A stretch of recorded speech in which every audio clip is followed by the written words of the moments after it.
जंगल में सूरज धूप बरसा रहा था। उसकी किरणें पत्तों के बीच से छनकर नीचे आ रही थीं। पेड़ विशालकाय दानवों की तरह खड़े थे। उनकी शाखाएं आकाश को छू रही थीं। लताएं झूलों की तरह नीचे लटक रही थीं। हवा में धीरे धीरे हिल रही थीं। हवा घनी और गर्म थी, जैसे किसी ने उसे गर्म कंबल में लपेट दिया हो।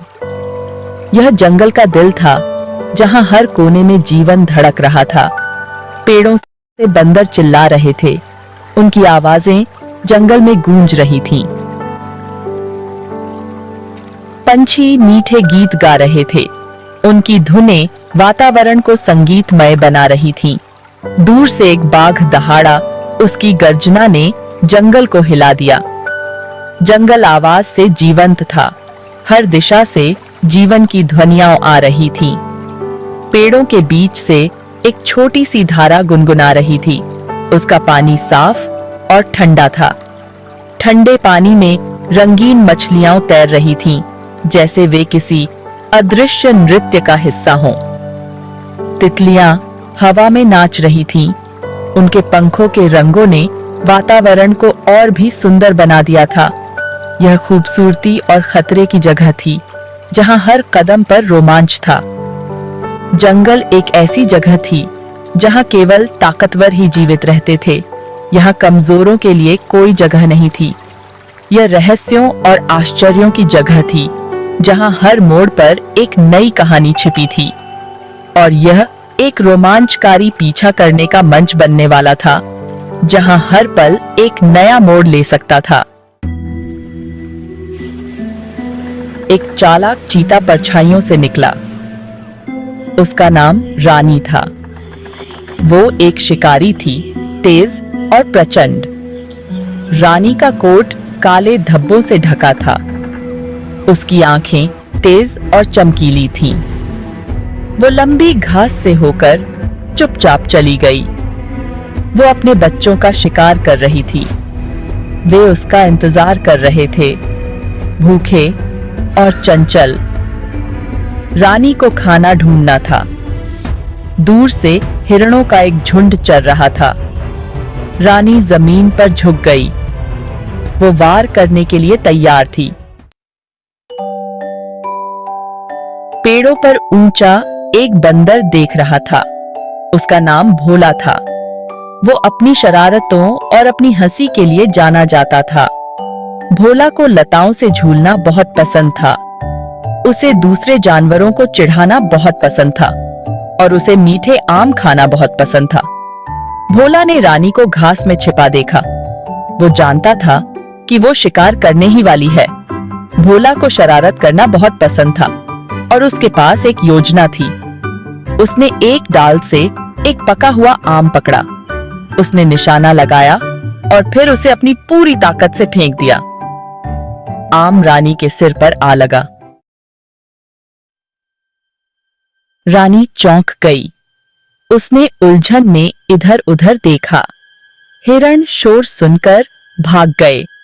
रानी ने शिकार करने का अपना मौका गंवा दिया था।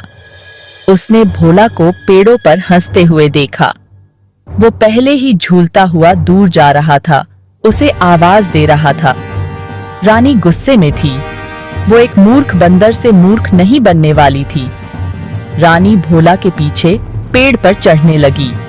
वो एक अच्छी पर्वतारोही थी, लेकिन भोला उससे भी तेज था। वो एक डाल से दूसरी डाल पर झूलता रहा, उसकी पहुंच से बस बाहर। भोला ने रानी पर और आम फेंके। वो हंसा और चिल्लाया, पीछा करने का आनंद लिया। रानी उसे पकड़ने की ठान लेती है। पीछा करते हुए वो जंगल में और अंदर चले गए। जंगल की गहराइयों में हर कदम पर खतरा था। वे घनी झाड़ियों और गिरे हुए लट्ठों के ऊपर से भागे। हर बाधा को पार करते हुए उनकी गति धीमी नहीं हुई, लेकिन रानी थक रही थी। उसकी सांसें तेज हो रही थीं और उसकी चाल धीमी। वो जानती थी कि वो उसे पेड़ों में नहीं पकड़ सकती। पेड़ों की ऊंचाई ने भोला को एक सुरक्षित स्थान दिया। रानी को एक नई योजना की जरूरत थी। उसे कुछ अलग सोचना पड़ेगा। उसने भोला का पीछा करना छोड़ दिया और जोर से दहाड़ लगाई। उसकी दहाड़ जंगल में गूंज उठी। भोला झूलना बंद कर देता है और नीचे देखता है। वो हैरान था। उसने कभी रानी को ऐसा करते नहीं देखा था। रानी ने पहले कभी ऐसा दहाड़ा नहीं लगाया था। उसकी दहाड़ में एक नई शक्ति थी। उसे समझ नहीं आया कि वो क्या कर रही है। उसकी आंखों में उलझन थी। रानी मुड़ी और पेड़ से भाग गई। उसकी चाल में एक नई ऊर्जा थी। वो एक संकरे रास्ते की तरफ दौड़ी। उसकी पूंछ उसके पीछे पीछे चल रही थी। भोला को उत्सुकता हुई। उसने सोचा, अब क्या? वो उसके पीछे हो लिया। उसकी आंखों में एक नई चमक थी। रास्ता एक खुले मैदान में ले गया, जहां चारों ओर हरियाली फैली हुई थी। समाशोधन के बीच में एक बड़ा आम का पेड़ था, जो अपनी छाया में ठंडक दे रहा था। पेड़ पके, रसीले आमों से भरा हुआ था, जो देखने में बहुत ही लुभावने लग रहे थे। भोला के मुंह में पानी आ गया। आमों की मिठास उसे अपनी ओर खींच रही थी। रानी पेड़ के नीचे बैठ गई, जैसे वो किसी योजना में व्यस्त हो। उसने आमों को देखा, फिर अपनी आंखें बंद कर लीं, मानो कुछ सोच रही हो। ऐसा लग रहा था जैसे वो आराम कर रही हो, लेकिन उसकी आंखों में एक चमक थी। भोला उलझन में था। रानी क्या कर रही थी? उसकी हरकतें समझ से बाहर थीं। वो आमों की मीठी गंध का विरोध नहीं कर सका। उसकी भूख बढ़ती जा रही थी। वो पेड़ से नीचे उतरा और आम के पेड़ के पास आ गया। उसकी नजरें आमों पर बड़ा पीला आम तोड़ने के लिए हाथ बढ़ाया। उसकी भूख अब बेकाबू हो रही थी। अचानक रानी की आंखें खुल गईं।